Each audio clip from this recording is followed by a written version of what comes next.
Hello students, start करें हम अपना नया chapter halo alkanes and halo arenes. इसमें सबसे पहला टॉपिक है preparation of halo alkanes and halo arenes.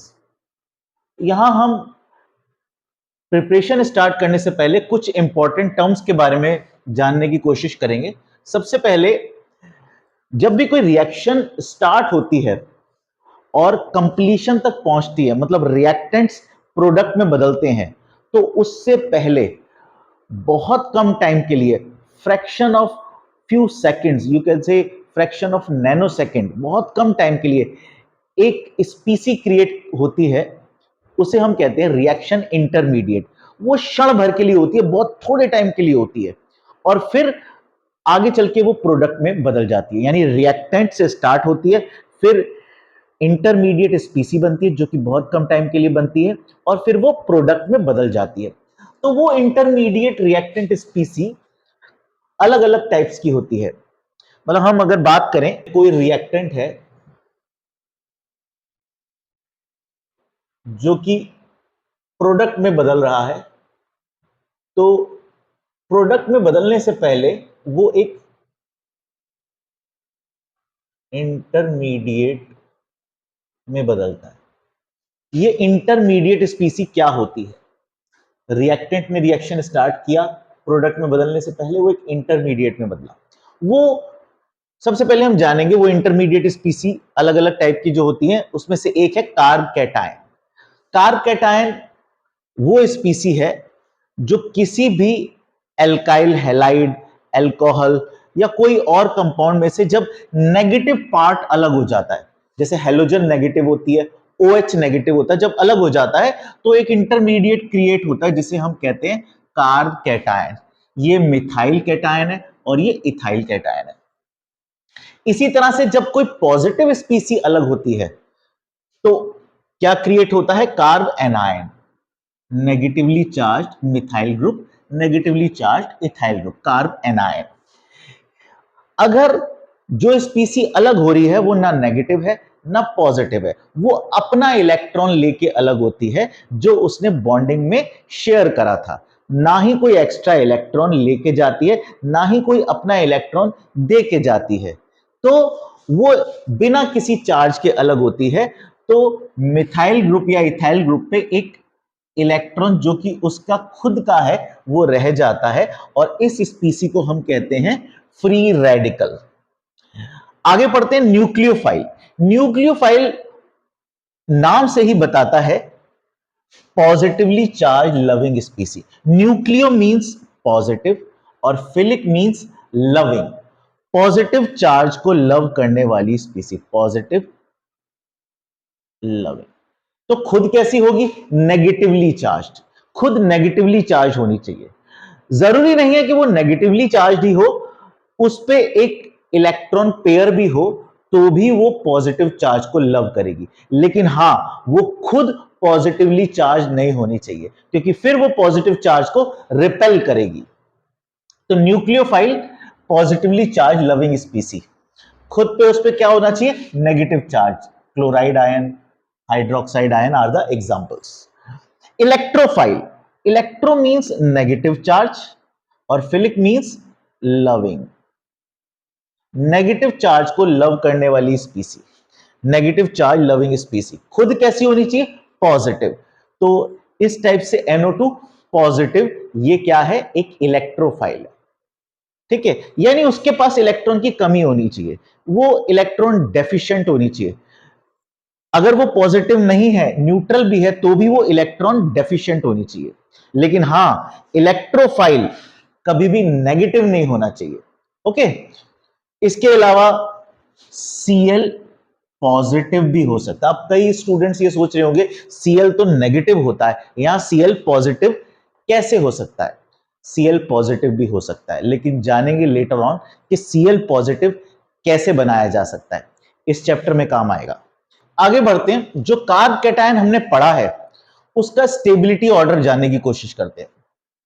यहां पे हमारे पास मिथाइल कार्ब कैटायन है, यहां पे इथाइल, प्रोपाइल और ब्यूटाइल।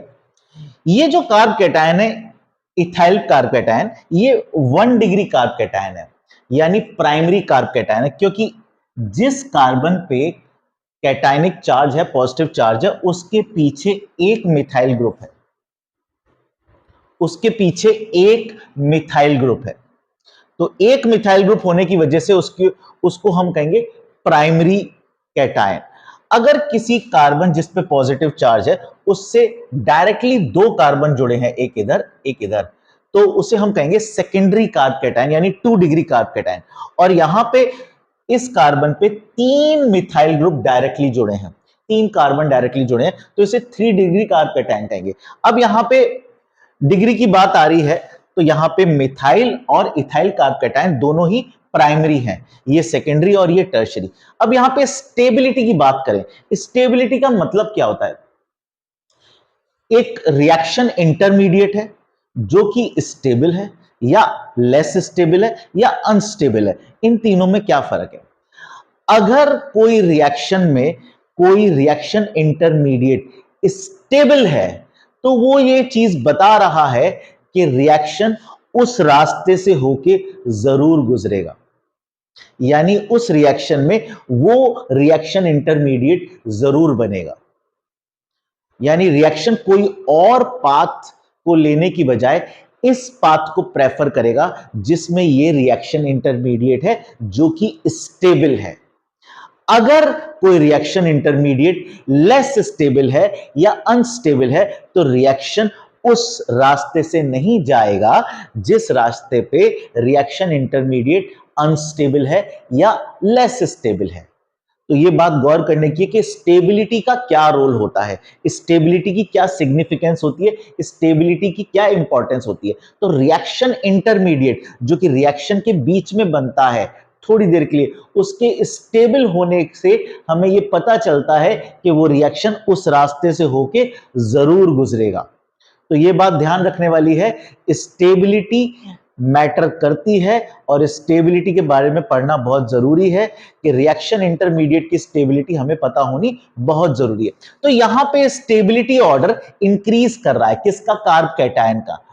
1 डिग्री कार्ब कैटायन, ये दोनों 1 डिग्री कार्ब कैटायन है। जैसे कि ये कार्बन है जिसपे पॉजिटिव चार्ज है, इससे पीछे कोई कार्बन नहीं है, इससे जुड़ा हुआ कोई कार्बन नहीं है, तो ये भी 1 डिग्री कार्बन है। और अगर जुड़ा हुआ कार्बन एक है, डायरेक्टली जुड़ा हुआ कार्बन, तो भी ये 1 डिग्री कार्बन है। लेकिन अगर दो कार्बन जुड़े हैं तो 2 डिग्री, और 3 जुड़े हैं तो 3 डिग्री। अब स्टेबिलिटी की बात करें कि यहां पे ये बता रहा है कि 1 डिग्री से ज्यादा स्टेबल है 2 डिग्री, और 2 डिग्री से ज्यादा स्टेबल है 3 degree.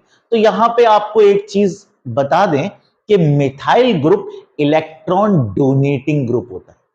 Methyl group electron donating group होता है, और electron donating group increases cationic stability. यहां पे शॉर्ट में एक एब्रीविएटेड फॉर्म में लिख दिया, एक एब्रीविएशन लिख दी है कि electron donating group increases cationic stability. तो यहां पे अगर हम बात करें कि इलेक्ट्रॉन डोनेटिंग ग्रुप कौन है, तो methyl group electron donating group है, ये इलेक्ट्रॉन डोनेट कर रहा है। इलेक्ट्रॉन डोनेट करने से क्या फर्क पड़ रहा है कि जब हम इलेक्ट्रॉन को डोनेट करते हैं, तो जिस तरफ हम इलेक्ट्रॉन को डोनेट करें, जिस डायरेक्शन में, जिस स्पीसी पे हम इलेक्ट्रॉन को डोनेट करें, वहां पे हल्का सा नेगेटिव चार्ज, यानी इस कार्बन पे जहां पे पहले से पॉजिटिव चार्ज है, वहां पे पार्शियल नेगेटिव चार्ज क्रिएट होगा। देने वाली स्पीसी जब इलेक्ट्रॉन डोनेट कर रही है, तो वहां पे नेगेटिव चार्ज को डोनेट कर रही है, जिसकी वजह से पॉजिटिव चार्ज का मैग्नीट्यूड कम हो गया।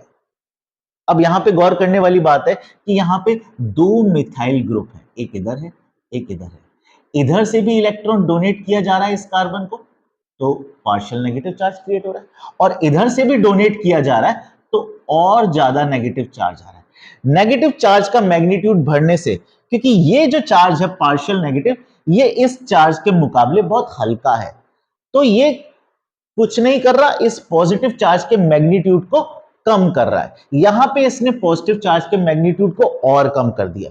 यहां पे तीन तीन इलेक्ट्रॉन डोनेटिंग ग्रुप है। अब ये 3 इलेक्ट्रॉन डोनेटिंग ग्रुप 3 जगह से नेगेटिव चार्ज प्रोवाइड कर रहे हैं इस पॉजिटिव चार्ज पे। तो सबसे कम पॉजिटिव चार्ज कहां है? यहां पे।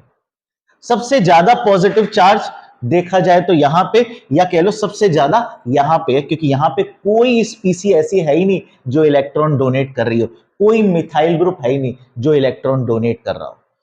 तो इलेक्ट्रॉन डोनेट करने की वजह से नेगेटिव चार्ज बढ़ रहा है, जो कि पॉजिटिव चार्ज के मैग्नीट्यूड को कम करता जा रहा है। धीरे धीरे पॉजिटिव चार्ज यहां पे सबसे कम हो गया।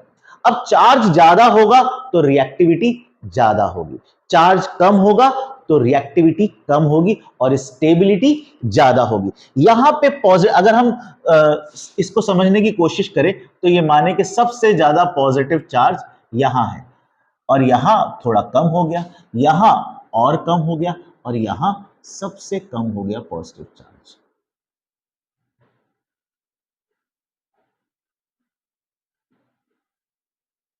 सबसे कम पॉजिटिव चार्ज,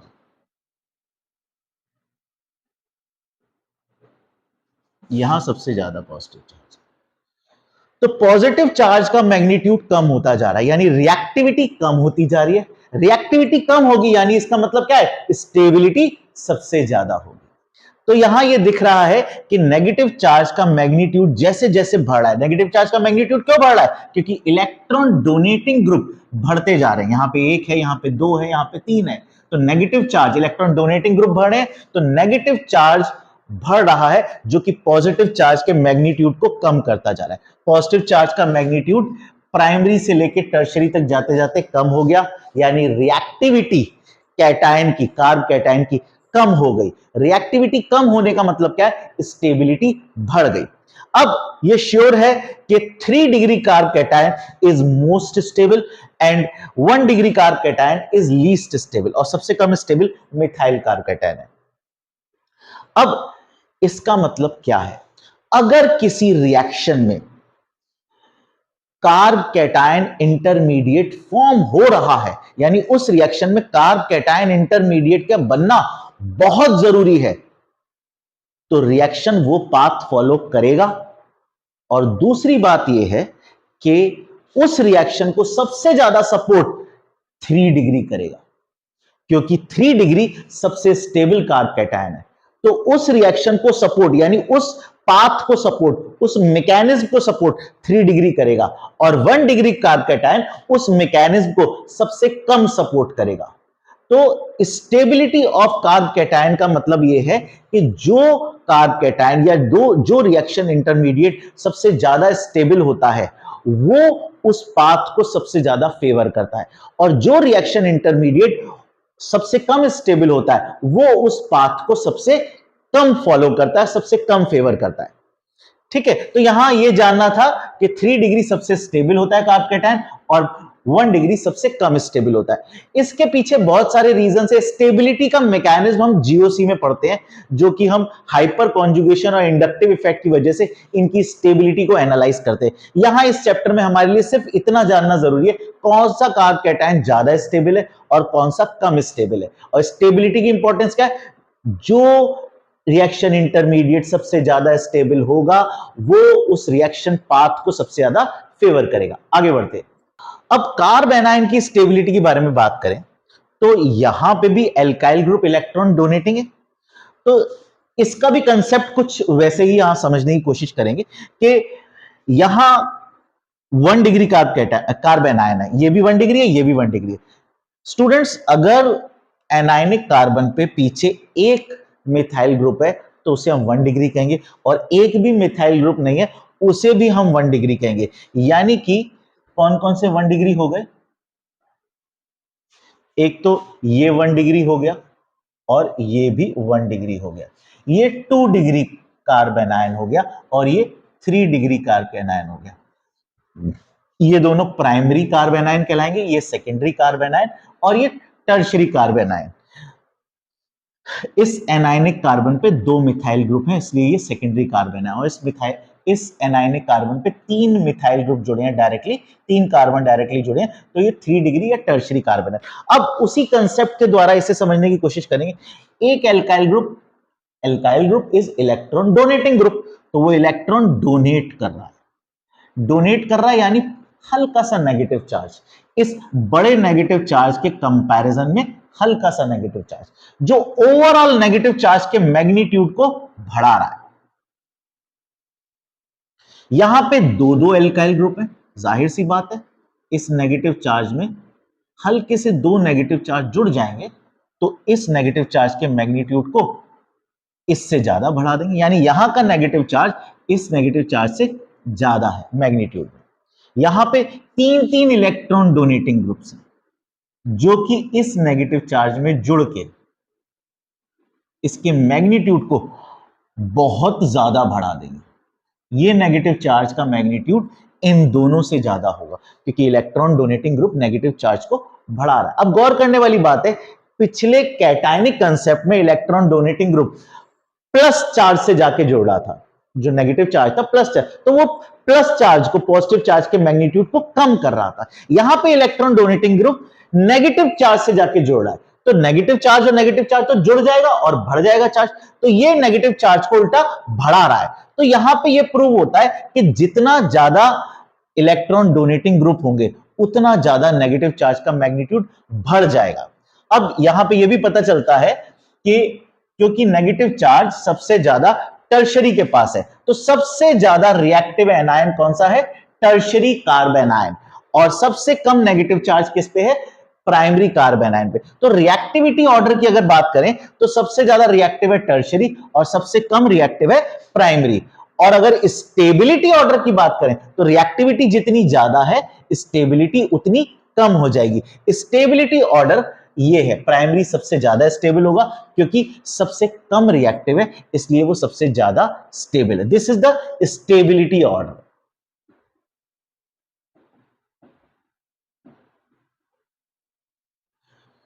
तो एनायन की स्टेबिलिटी में कार्ब एनायन की स्टेबिलिटी का ऑर्डर इस तरह से है कि primary is most stable and tertiary carb anion is least stable, जिसका जो कि कहां से पता चला?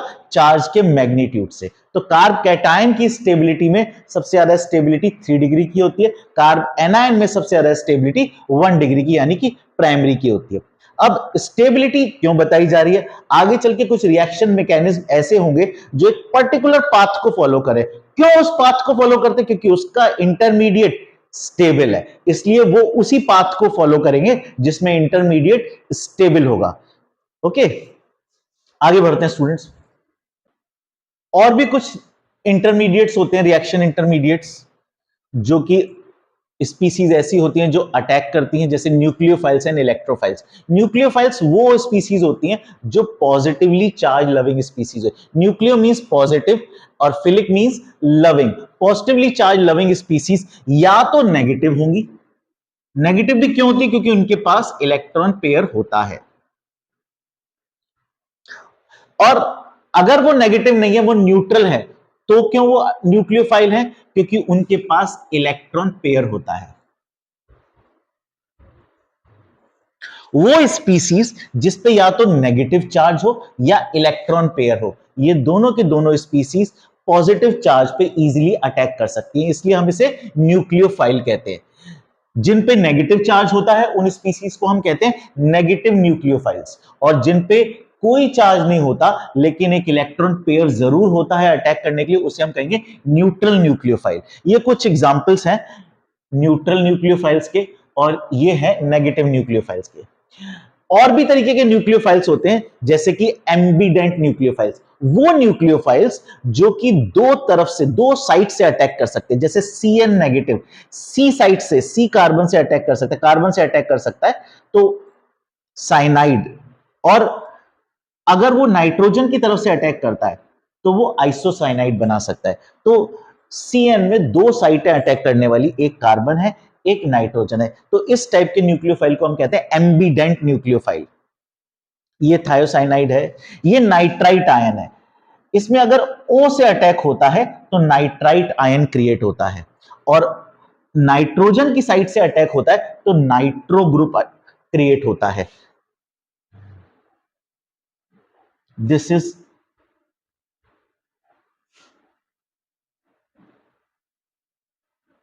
Nitrite and this is nitro. ठीक है, तो दीज आर एम्बिडेंट न्यूक्लियोफाइल्स, वो न्यूक्लियोफाइल्स जिनके पास दो साइट होती हैं अटैक करने की, जैसे सीएन में कार्बन से अटैक हो या नाइट्रोजन से। ठीक है, और भी एग्जांपल्स है, आगे बढ़ते हैं। अब स्टूडेंट्स स्टार्ट करते हैं प्रिपरेशन ऑफ हेलो एल्केन्स। सबसे पहले हम क्लोरो एल्केन बनाएंगे। क्लोरो एल्केन के लिए सबसे पहले हमने क्या लिया, अल्कोहल से प्रिपरेशन स्टार्ट करिए। तो अल्कोहल से जब हम इसकी प्रिपरेशन स्टार्ट करेंगे तो हमने एक अल्कोहल लिया और रिएक्शन कराया हाइड्रोक्लोरिक एसिड से। अब हाइड्रोक्लोरिक एसिड दो पार्ट्स में टूटता है, H positive and Cl negative. यहां पे जो Cl नेगेटिव है ये पार्ट एक्ट करेगा एज अ न्यूक्लियोफाइल। अल्कोहल में भी आप कह सकते हो कि ऑक्सीजन नेगेटिवली चार्ज है और एल्काइल ग्रुप पॉजिटिवली चार्ज हो गया। अब हमने ये कैसे डिवाइड किया, कैसे डिसाइड किया, ये थोड़ा समझने की कोशिश करते हैं। चलिए सबसे पहले यहां समझने की कोशिश करते हैं कि हमने अल्कोहल को, एल्काइल ग्रुप जब अल्कोहलिक ग्रुप से बॉन्ड बनाता है तो R और O यानी कार्बन और ऑक्सीजन के बीच में जो शेयर्ड पेयर है वो ऑक्सीजन की तरफ ज्यादा शिफ्ट कर जाता है, मिड पॉइंट से ऑक्सीजन की तरफ ज्यादा शिफ्ट कर गया। ऐसा क्यों, वो इस साइड क्यों नहीं है, वो इस साइड मिड पॉइंट से एल्काइल ग्रुप की तरफ नहीं है। क्यों नहीं है, वो ऑक्सीजन की तरफ ही क्यों है, वो यहां पे क्यों है, क्योंकि ऑक्सीजन की इलेक्ट्रोनेगेटिविटी कार्बन से ज्यादा होती है। पॉलिंग्स स्केल के अकॉर्डिंग ऑक्सीजन की इलेक्ट्रोनेगेटिविटी सेकंड हाईएस्ट है, दैट इज 3.5, और कार्बन की इलेक्ट्रोनेगेटिविटी 2.5। इस वजह से जो शेयर्ड पेयर है वो ऑक्सीजन की तरफ शिफ्ट हो जाता है। हालांकि ये एक कोवेलेंट बॉन्ड है, आयनिक बॉन्ड नहीं है। आयनिक बॉन्ड होता तो नेगेटिवली चार्ज स्पीसी 100% नेगेटिव होती, उस पर पूरा नेगेटिव चार्ज होता, लेकिन यहां पे पूरा नेगेटिव चार्ज नहीं है, हल्का सा नेगेटिव चार्ज है जिसे हम कहते हैं पार्शियल नेगेटिव चार्ज। वो इस वजह से कोवेलेंट बॉन्ड में शेयर्ड पेयर ज्यादा इलेक्ट्रोनेगेटिव एटम की तरफ, मिड पॉइंट से ज्यादा इलेक्ट्रोनेगेटिव एटम की तरफ शिफ्ट हो जाता है, इसलिए उसकी तरफ पार्शियल नेगेटिव चार्ज आता है और इसकी तरफ पार्शियल पॉजिटिव चार्ज आता है। तो अब न्यूक्लियोफाइल को पता है कि उसे कहां अटैक करना है, क्योंकि न्यूक्लियोफाइल खुद नेगेटिवली चार्ज है, तो वो इस मॉलिक्यूल में से नेगेटिव पार्ट को चुन के अटैक कर देता है। Cl एल्काइल पार्ट पे अटैक करेगा और एल्काइल हैलाइड बना देगा। अब ये न्यूक्लियोफाइल जुड़ रहा है, तो जो लीविंग ग्रुप है, अब ये जो ग्रुप है, अब यहां पे भी कुछ नाम देने बहुत जरूरी है। जो स्पीसी अटैक करती है, न्यूक्लियोफाइल जो अटैक करता है उसे हम अटैकिंग न्यूक्लियोफाइल कहते हैं, और जो स्पीसी इस मॉलिक्यूल को छोड़ रही है, OH नेगेटिव अल्कोहल को छोड़ के अलग हो रही है, इसलिए हम इसे क्या नाम देंगे, leaving group. OH group is leaving group और Cl negative is attacking nucleophile. तो ये लीविंग ग्रुप है। तो ये चीज और समझने वाली है कि अगर न्यूक्लियोफाइल यानी नेगेटिवली चार्ज स्पीसी अटैक कर रही है तो मॉलिक्यूल को जो स्पीसी लीव करेगी वो खुद भी नेगेटिवली चार्ज होगी। यानी अगर एक फिजिक्स का टीचर स्कूल में रिप्लेस करेगा तो फिजिक्स के टीचर को ही रिप्लेस करेगा, यानी फिजिक्स का टीचर आएगा तो फिजिक्स का टीचर ही जाएगा, या फिजिक्स का टीचर जाएगा तो उसके बदले फिजिक्स का ही टीचर आएगा, केमिस्ट्री का टीचर जाएगा तो केमिस्ट्री का ही टीचर आएगा। इसलिए कोई नेगेटिवली चार्ज स्पीसी अटैक करती है तो लीविंग ग्रुप जो होता है वो भी नेगेटिवली चार्ज ही होगा। अब ये H पॉजिटिव जो अलग हुआ वो इस OH नेगेटिव के साथ जुड़ के क्या बना लेगा, वाटर। तो यहां पे इथाइल अल्कोहल HCl से रिएक्ट करता है, इथाइल क्लोराइड और वाटर बना लेता है। तो सिंपल सा रिएक्शन है, यहां पे भी HCl ने क्या किया, Cl नेगेटिव ने,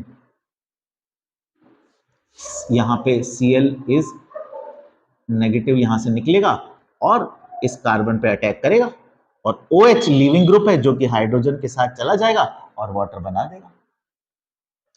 अब ये तो रिएक्शन हो गया, लेकिन यहां पे हमें एक चीज और दिख रही है, दिस इज एनहाइड्रस ZnCl2। ये क्या है एनहाइड्रस ZnCl2?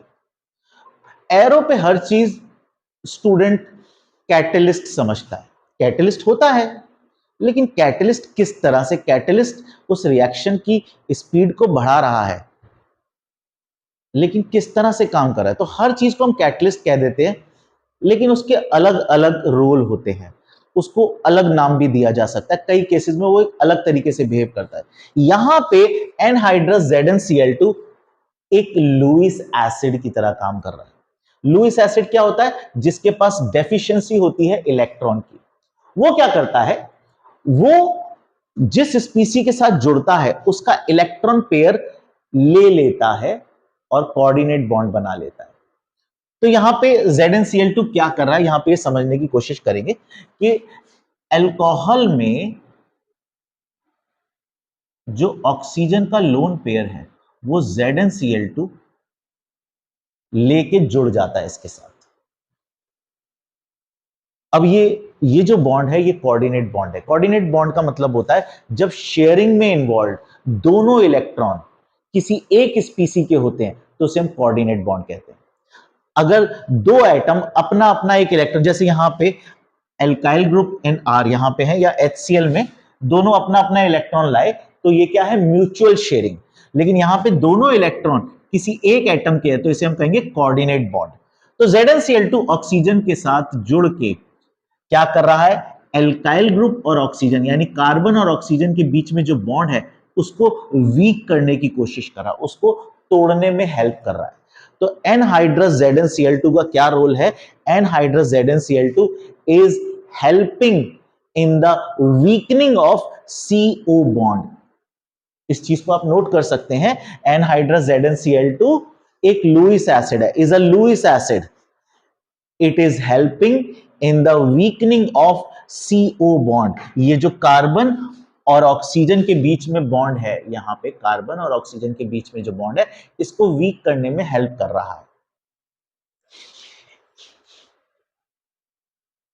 एक चीज और जानने वाली है इसमें कि ZnCl2 anhydrous ZnCl2 plus HCl जो कि दोनों के दोनों इस रिएक्शन में यूज हो रहे हैं, ये और ये इस रिएक्शन में यूज होते हैं और एज अ मिक्सचर यूज होते हैं। इनके मिक्सचर को कहा जाता है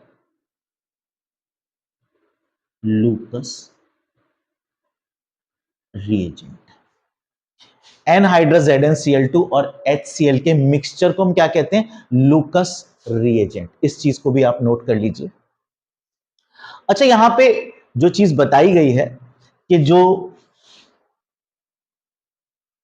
अल्कोहल हमने यूज किए हैं वो इस केस में 1 डिग्री अल्कोहल है और इस केस में 2 डिग्री अल्कोहल है। 2 डिग्री अल्कोहल क्यों है, क्योंकि इस कार्बन से 2 कार्बन जुड़े हैं इसलिए 2 डिग्री है। तो ये 1 डिग्री अल्काइल हैलाइड बना रहा है और ये 2 डिग्री अल्काइल हैलाइड है। This is chloroethane and this is isopropyl chloride या 2 क्लोरोप्रोपेन या आइसोप्रोपाइल क्लोराइड। इसकी नेमिंग जीओसी में आप पढ़ते हैं, IUPAC naming and common naming isomers की भी, तो ये अर्लियर टॉपिक्स में समझना बहुत जरूरी है।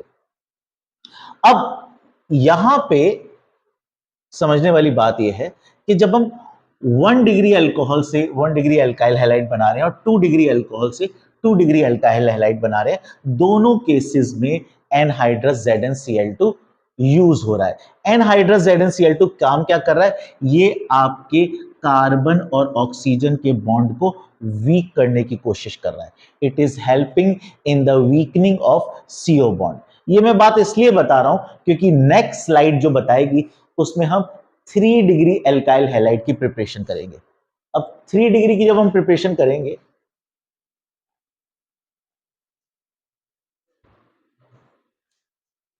यहां पे जो अल्कोहल हमने लिया है वो 3 डिग्री अल्कोहल।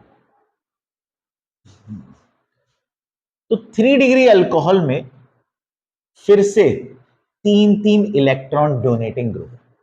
अब ये 3-3 इलेक्ट्रॉन डोनेटिंग ग्रुप क्या करते हैं, आपको पहले भी बताया जा चुका है कि इलेक्ट्रॉन डोनेटिंग ग्रुप जिस कार्बन से जुड़े होते हैं वहां पे इलेक्ट्रॉन डोनेट करते हैं, यानी नेगेटिव चार्ज क्लाउड क्रिएट करेंगे। तीनों के तीनों ये डोनेट कर रहे हैं, यहां पे नेगेटिव चार्ज क्लाउड क्रिएट हो रहा है।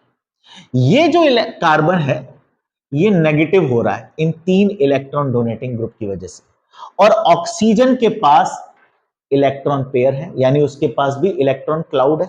तो इसका नेगेटिव चार्ज ऑक्सीजन के नेगेटिव चार्ज को, यानी ऑक्सीजन के इलेक्ट्रॉन क्लाउड को रिपेल करता है।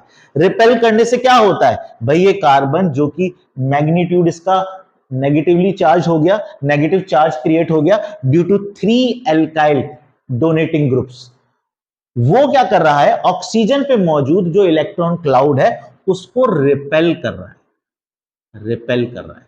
जब रिपल्शन हो रहा है इस कार्बन और इस कार्बन के बीच में, यानी there is repulsion between the electron cloud of oxygen and negative charge of carbon, यानी इसमें और इसमें रिपल्शन हो रहा है। तो क्या हुआ, ऑटोमेटिकली सीओ बॉन्ड वीक हो गया।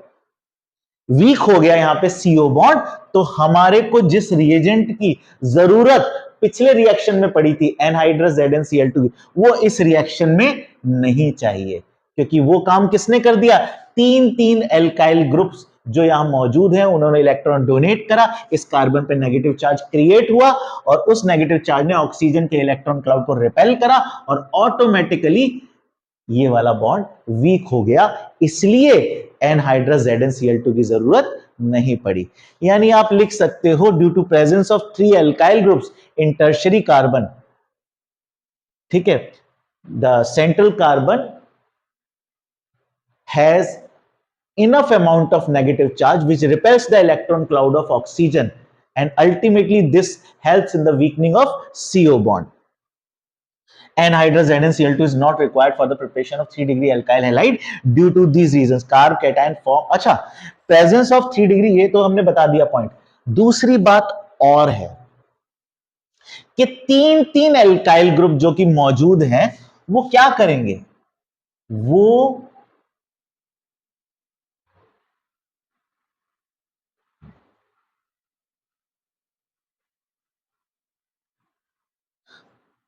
क्योंकि जब OH अलग होगा तो इस कार्बन पे कौन सा चार्ज आ जाएगा, पॉजिटिव चार्ज आ जाएगा, OH नेगेटिव अलग होगा, क्योंकि जब ये रिएक्शन फॉलो करेगा तो बीच में इंटरमीडिएट तो बनेगा, वो इंटरमीडिएट कौन सा बनेगा, कार्ब कैटायन। अब कार्ब कैटायन 3 डिग्री सबसे स्टेबल होता है, 1 डिग्री और 2 डिग्री से ज्यादा स्टेबल होता है, 1 डिग्री 2 डिग्री कम स्टेबल है, 3 डिग्री ज्यादा स्टेबल है। क्योंकि कार्ब कैटायन जो इसमें बन रहा है वो मोस्ट स्टेबल है, तो इसका मतलब यह है कि रिएक्शन इस कार्ब कैटायन को बनाने में फेवर करेगा, क्योंकि ये स्टेबल है। रिएक्शन इस कार्ब कैटायन को बनाने में फेवर करेगा और ये कार्ब कैटायन इस रिएक्शन के मैकेनिज्म को फेवर करेगा, क्योंकि ये जो इंटरमीडिएट है ये स्टेबल है। तो जब रिएक्शन खुद उस कार्ब कैटायन को बनाने में फेवर कर रहा है, क्यों कर रहा है, क्योंकि ये स्टेबल है, जो चीज स्टेबल होती है वो बनती है, तो उसके लिए हमें एनहाइड्रस ZnCl2 की जरूरत नहीं है। गॉट इट, क्योंकि रिएक्शन इंटरमीडिएट स्टेबल है तो रिएक्शन खुद फेवर कर रहा है कि कार्ब कैटायन बने।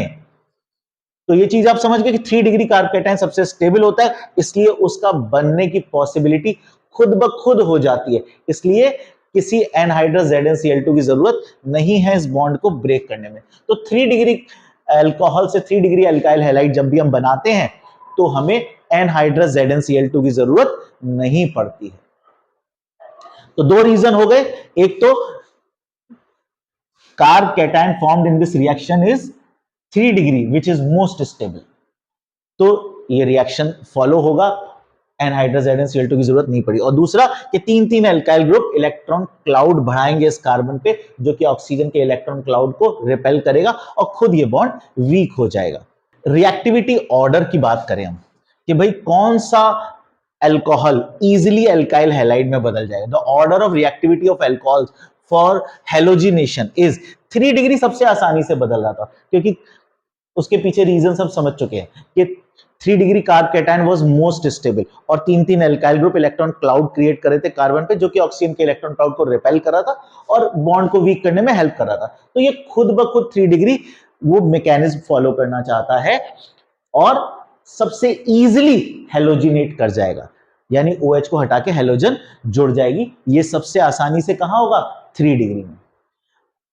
फिर 2 डिग्री और सबसे कम आसानी में कहां होगा? 1 डिग्री में। तो जो ऑर्डर फॉलो होगा हेलोजिनेशन का वो ये है, 3 डिग्री सबसे ज्यादा, उससे कम 2 डिग्री, उससे कम 1 डिग्री। अच्छा, इसके पीछे रीजन क्या है? This is due to the stability order of carbocation intermediate form.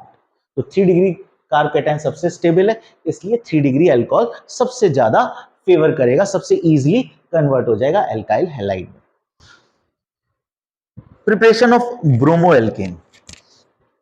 Bromo alkene की प्रिपरेशन किस तरह से करेंगे भाई? ब्रोमो एल्केन अगर हमें बनाना है तो फिर से सेम चीज, एक तो अल्कोहल चाहिए, साथ में हेलोजन एसिड लिया था HCl, इस बार क्या लेंगे? HBr। ये लेंगे तो हमें RBr एल्काइल ब्रोमाइड और H2। रिएक्शन ये होना चाहिए, रिएक्शन ये होना चाहिए, अल्कोहल और हेलोजन एसिड। अब यहां पे लेकिन रिएक्शन कुछ और बता रहा है। H2SO4 कहां से आ गया, क्यों आ गया? ऐसा होता है, हमारे को तो जरूरत थी अल्कोहल और HBr की, हेलोजन एसिड जो चाहिए था वो HBr चाहिए था, लेकिन एक दिक्कत है इस रिएक्शन में। क्या दिक्कत है? कि द HBr इज अनस्टेबल। होता क्या है, अगर मैं HCl की बात करूं तो बॉन्ड लेंथ छोटी है और HBr की बात करूं तो बॉन्ड लेंथ बड़ी है। बॉन्ड लेंथ बढ़ती जाती है तो बॉन्ड वीक होता जाता है, बॉन्ड लेंथ छोटी होती है तो बॉन्ड स्ट्रांग होता है। यहां पे बॉन्ड लेंथ ज्यादा है, ब्रोमीन का साइज बड़ा है क्लोरीन से, तो उसकी बॉन्ड लेंथ हाइड्रोजन के साथ बड़ी है। बड़ी बॉन्ड लेंथ होती है तो बॉन्ड वीक होता है, आसानी से टूट जाता है, इसलिए HBr is unstable. HBr is unstable. आप लेके आएंगे रेडीमेड, यूज करने से पहले ही वो डिस्टर्ब हो जाएगा, टूट जाएगा, खराब हो जाएगा। तो आपको क्या करना पड़ेगा? आपको उसको उसी वक्त बनाना पड़ेगा, रिएक्शन के टाइम पे बनाना पड़ेगा, ताकि आप बनाते ही उसको यूज कर लीजिए। तो किस तरह से हम उसे बना रहे हैं? हमने क्या किया, हमने एसिड में एसिड लिया और उसमें एक सॉल्ट NaBr डाल दिया। किस तरह से ये काम करेगा? इसमें इसने क्या किया, NaBr जब H2SO4 से रिएक्ट हुआ तो उसने Na2SO4 और HBr बना दिया। ये HBr अब अल्कोहल से रिएक्ट करता है उसी तरह से, ये नेगेटिव चार्ज है, ये पॉजिटिव चार्ज है। नेगेटिव चार्ज एल्काइल ग्रुप पे, क्योंकि ऑक्सीजन पार्शियल नेगेटिव है, एल्काइल ग्रुप पार्शियल पॉजिटिव है, तो नेगेटिव पार्ट इस पॉजिटिव पार्ट पे अटैक करता है और एल्काइल ब्रोमाइड बना देता है, सिमिलरली जैसे एल्काइल क्लोराइड बना था। तो यहां पे इसे ड्यूरिंग द रिएक्शन बनाया गया, ठीक है। तो ओवरऑल रिएक्शन हम क्या करेंगे, इन दोनों रिएक्शंस का आप टोटल कर लीजिए, यानी you can say C2H5OH plus NaBr plus H2SO4।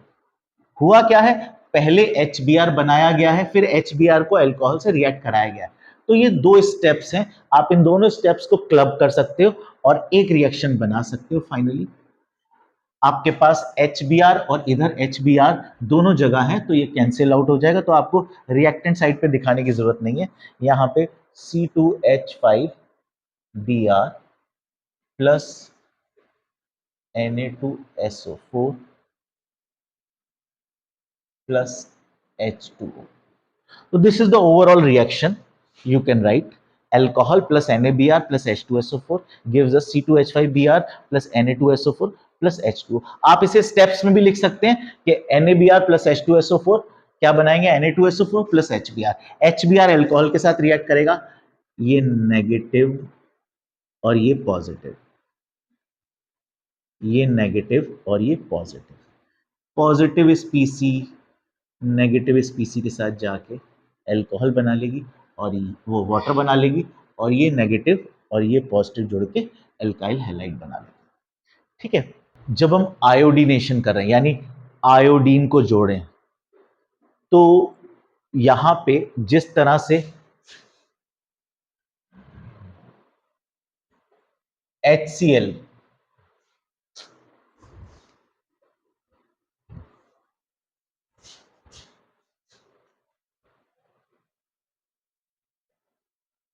HCl की बॉन्ड लेंथ कम थी, HBr की ज्यादा होने की वजह से ये अनस्टेबल था।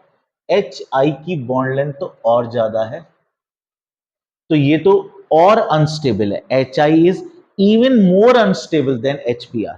तो HI को भी आप रेडीमेड नहीं ला सकते, वो भी खराब हो जाएगा, क्योंकि HI की बॉन्ड लेंथ ज्यादा है, वो उसकी बॉन्ड स्ट्रेंथ कम है, इसलिए वो एक्सट्रीमली अनस्टेबल है।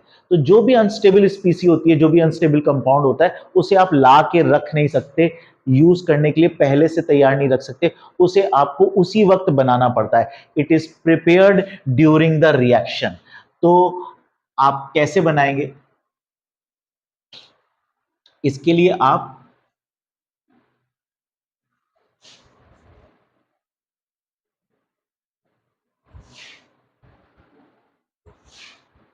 के आई का इस्तेमाल करेंगे, साथ में एसिड चाहिए H3PO4, पोटेशियम हाइड्रोजन को रिप्लेस करेगा KH2PO4, हाइड्रोजन जो निकलेगा वो आयोडीन से रिएक्ट करेगा, HI आयोडाइड आयन से HI बना देगा। अब HI तैयार हो चुका है, जो कि अल्कोहल के साथ रिएक्ट करने के लिए रेडी है। HI negative part positive part, negative part positive part, तो ये नेगेटिव पार्ट, ये पार्शियल नेगेटिव है, ये पार्शियल पॉजिटिव है। ये नेगेटिव पार्ट अटैक करता है एल्काइल ग्रुप पे, एल्काइल आयोडाइड बनाता है प्लस H2। तो दिस इज द रिएक्शन, ये रिएक्शन दो, पहले KI H3PO4 से रिएक्ट करता है, KH2PO4 यहां बना, फॉस्फोरिक एसिड से रिएक्शन हो रहा है, HI बना, तुरंत बना और तुरंत यूज हो गया, जैसे ही बना वैसे ही अल्कोहल के साथ रिएक्ट करके वो अल्काइल आयोडाइड। आप दोनों रिएक्शंस को जोड़ के क्लब अप करके यहां लिख सकते हो, क्या लिखेंगे, अल्कोहल प्लस KI, क्योंकि HI और HI दोनों तरफ है, ये आप कैंसिल आउट कर सकते हो, समझने के लिए है बस ये।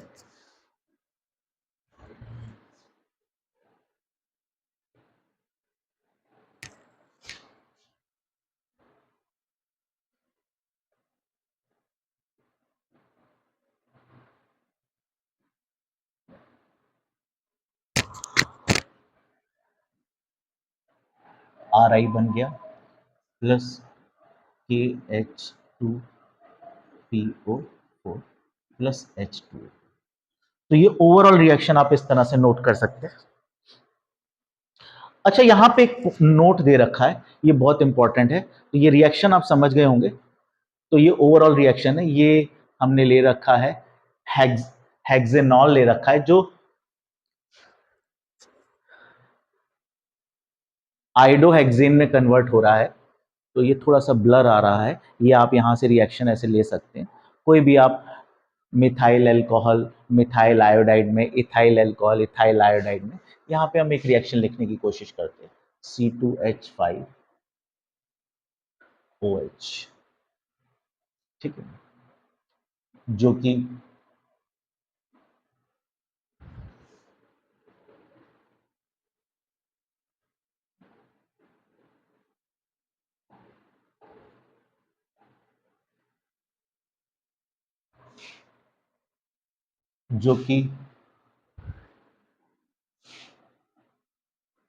HI के साथ रिएक्ट करती है और C2H5 I बनाती है प्लस H2। तो ये 2 स्टेप्स में रिएक्शन होता है, इसको आप समझ सकते हैं, कर सकते हैं। अच्छा, यहां पे एक इंपॉर्टेंट पॉइंट है, पिछले रिएक्शन में जब हम ब्रोमिनेशन कर रहे थे तो हमने सल्फ्यूरिक एसिड लिया था, लेकिन जब हम आयोडीनेशन कर रहे हैं तब हम सल्फ्यूरिक एसिड की बजाय फॉस्फोरिक एसिड ले रहे हैं। ये बहुत इंपॉर्टेंट नोट करने वाला पॉइंट है। In the preparation of iodoalkane phosphoric acid is used in place of sulphuric acid because, अब यहां पे क्या कारण है इसको समझने की कोशिश करते हैं। अगर हम यहां पे सल्फ्यूरिक एसिड लेते तो क्या होता? सल्फ्यूरिक एसिड जो HI बना है, उस HI को कुछ कर देता। क्या कर देता? सल्फ्यूरिक एसिड एक स्ट्रॉन्ग ऑक्सीडाइजिंग एजेंट है। What is an oxidising agent? Oxidising agent का मतलब है कि वो खुद रिड्यूस हो जाता है और सामने वाली स्पीसी को ऑक्सीडाइज कर देता है। कैसे ऑक्सीडाइज कर देता है? खुद रिड्यूस कैसे होगा? खुद रिड्यूस होगा, सामने वाली स्पीसी को ऑक्सीडाइज कर देगा। यानी वो रिड्यूस कैसे होगा? जैसे अगर हम कोई नेगेटिव चार्ज ले लें तो हम रिड्यूस हो जाएंगे। जैसे कहते हैं ना, हमने कोई नेगेटिविटी ले ली तो हम रिड्यूस हो गए, हम डाउन हो गए। कहते हैं ना, कोई नेगेटिविटी से दूर रहो, क्योंकि नेगेटिविटी आपको डाउन कर देती है। तो यहां पे सल्फ्यूरिक एसिड खुद नेगेटिव चार्ज को लेके रिड्यूस हो जाता है। ऑक्सीडेशन स्टेट का कंसेप्ट जानना बहुत जरूरी है इसके लिए। तो यहां पे सल्फर पे जो ऑक्सीडेशन स्टेट है वो है +6 और आयोडीन पे जो ऑक्सीडेशन स्टेट है वो है -1। तो सल्फ्यूरिक एसिड जब HI से रिएक्ट करता है तो ये आयोडाइड आयन को, HI में आयोडाइड आयन को ऑक्सीडाइज कर देता है। क्यों? क्योंकि वो इसको I2 में बदल देता है। अब ऑक्सीडाइज कैसे कर दिया? क्योंकि I2 में आयोडीन की ऑक्सीडेशन स्टेट क्या है? 0। -1 से ये स्पीसी 0 ऑक्सीडेशन स्टेट पे आ गई, यानी कि आयोडाइड आयन तो क्या हो गया? ऑक्सीडाइज्ड। सल्फर ने इसका इलेक्ट्रॉन ले लिया, इसको -1 से 0 कर दिया। जब सल्फर ने नेगेटिव चार्ज ले लिया तो सल्फर की ऑक्सीडेशन स्टेट +4 हो गई। क्यों? क्योंकि इसने SO2 बना लिया, सल्फर डाइऑक्साइड। यहां पे सल्फर रिड्यूस हो गई, दिस इज रिड्यूस्ड। तो सल्फ्यूरिक एसिड ने आयोडाइड आयन को ऑक्सीडाइज कर दिया, HI को ऑक्सीडाइज कर दिया, क्योंकि उसने उसे I2 में बदल दिया और I2 में आयोडीन की ऑक्सीडेशन स्टेट 0 है, खुद वो रिड्यूस होके SO2 में बदल गया। कैसे ऑक्सीडाइज हुआ, कैसे रिड्यूस हुआ, ये ऑक्सीडेशन कंसेप्ट पे डिपेंड करता है। और ऑक्सीडेशन कंसेप्ट को जानना है, रेडॉक्स रिएक्शन को समझिए, उसके वीडियोस को देखिए। और बाकी चीज क्या बनेगी यहां पे? साथ में इसके अगर हम इसे बैलेंस करें तो यहां पे 2 वाटर के मॉलिक्यूल्स भी जनरेट हो जाएंगे। तो क्योंकि सल्फ्यूरिक एसिड HI को I2 में कन्वर्ट कर देगी, जो कि हमें नहीं चाहिए। हमें तो HI चाहिए ना रिएक्शन के लिए, और सल्फ्यूरिक एसिड होगा तो वो एक ऑक्सीडाइजिंग एजेंट है जो कि HI को ऑक्सीडाइज कर रहा है I2 में। इसलिए हम सल्फ्यूरिक एसिड को ना लेके फॉस्फोरिक एसिड को लेते हैं, जो कि इतना स्ट्रॉन्ग ऑक्सीडाइजिंग एजेंट नहीं है जो कि HI को ऑक्सीडाइज कर पाए। तो सल्फ्यूरिक एसिड की जगह इस केस में हम फॉस्फोरिक एसिड का इस्तेमाल करते हैं।